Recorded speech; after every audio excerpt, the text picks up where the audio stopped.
So what we have here is a 2001 Honda CRV, and we're replacing the cylinder head because the old cylinder head had a burnt valve in the cylinder number 1 position. So we got a remanufactured head, and we're in the final stages of putting this back together. And we're at the point where we're ready to adjust the valves. So we already did the intake valves, and they adjusted within spec perfectly fine. We went to do the exhaust valves and ran into a little bit of a snafu. The problem being is that the spec calls for between 0.6 thousandths and 0.8 thousandths lash on the exhaust valves. And so you can see here I've got 0.8 thousandths. I'm not getting in there.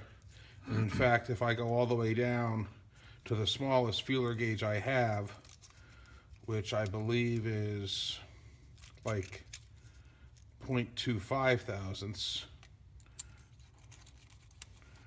I'm just able to get in there, but at 0.3 thousandths, I'm stuck. So we go to adjust these and we find out that we are at the end of our adjustment.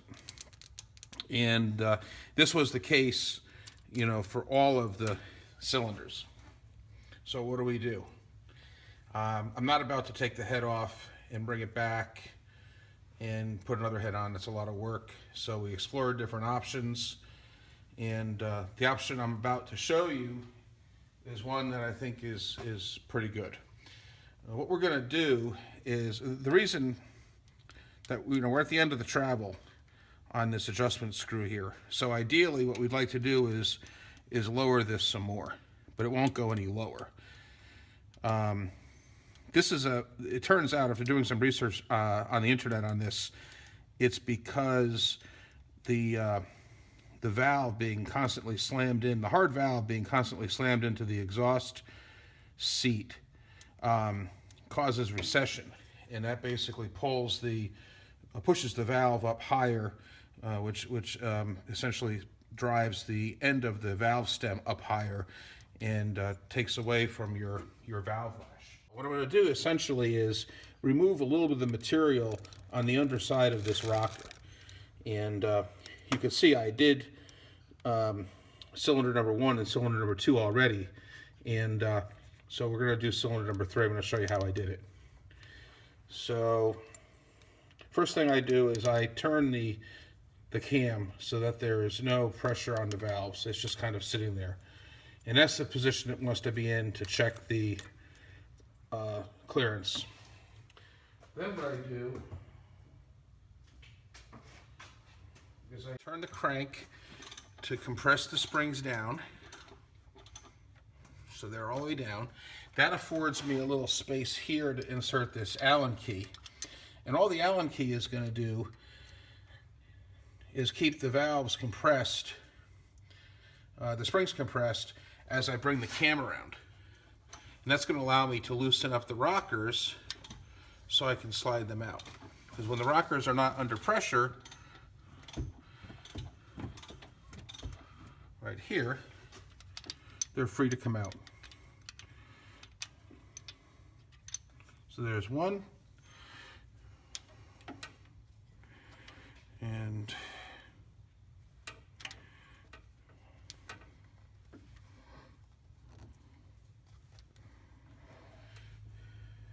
okay, so we got the 2 rockers out. You can see it in my hand here.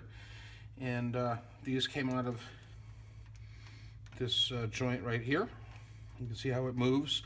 This is a machine surface. This is rounded.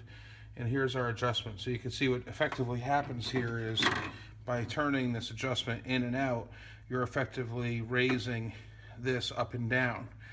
And the problem is when it's all the way down, giving you the most clearance, we basically bottom out against this bottom edge here.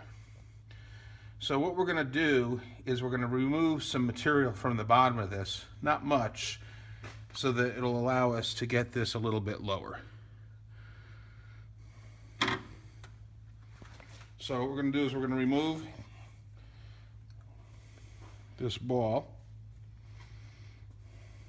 adjustment screw. And now we'll go down to the workshop where we can grind these. So we're down in the workshop.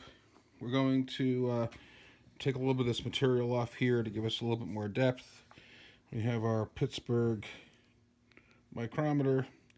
I took it down to 0.3, down from 0.38, and you can see how that compares with the original one. Here, so we moved that much. The other thing we're going to do is, because the bottom of this was grinded down, the threads, there's a little bit of chafe there. So what we're going to do is bring it over to the drill press, and we're just going to clean that out a little bit. Okay, so we have our rocker arm that's been shortened, and now we're ready to put it back in. And you got some assembly lube. Squirt a little bit here, and a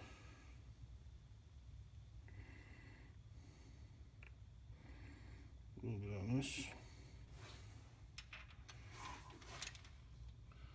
And we put this in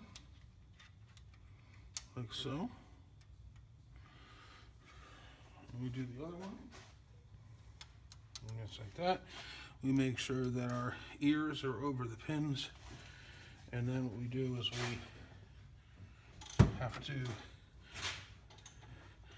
take the pressure off of this so we can get our Allen key out. There we go. That's it. And now we are at a point where we can measure it, bring it up to where the lobes of these things, and you can see we're nice and loose now.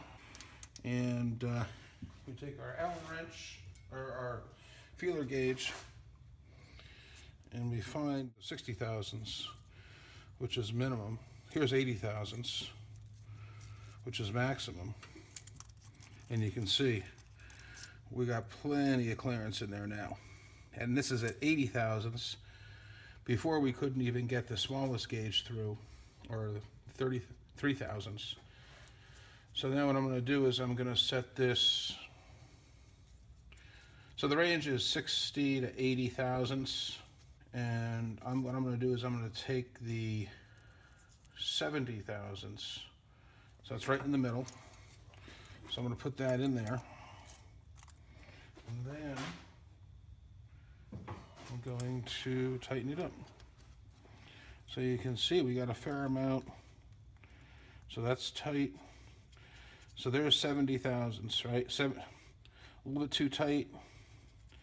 And that slips through fine. So now when I go to the 80 thousandths, so here's the 80. And this should be kind of tight. Yeah, there you go. It's not going to fit in. So we're adjusted to 70 thousandths. That's perfect. And we'll do the other side. Same thing.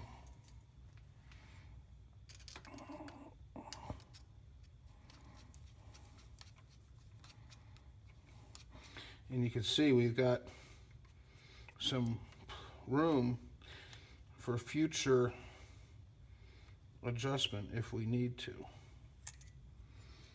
And that's it. So we have one more to do. I did these two here before we filmed this video to make sure that the concept would work, and it does. And so we'll do this one now, and then we'll be ready to do one final sweep on the adjustment, pour some oil over this, seal it up, and we'll be ready to turn this thing over and do a compression test.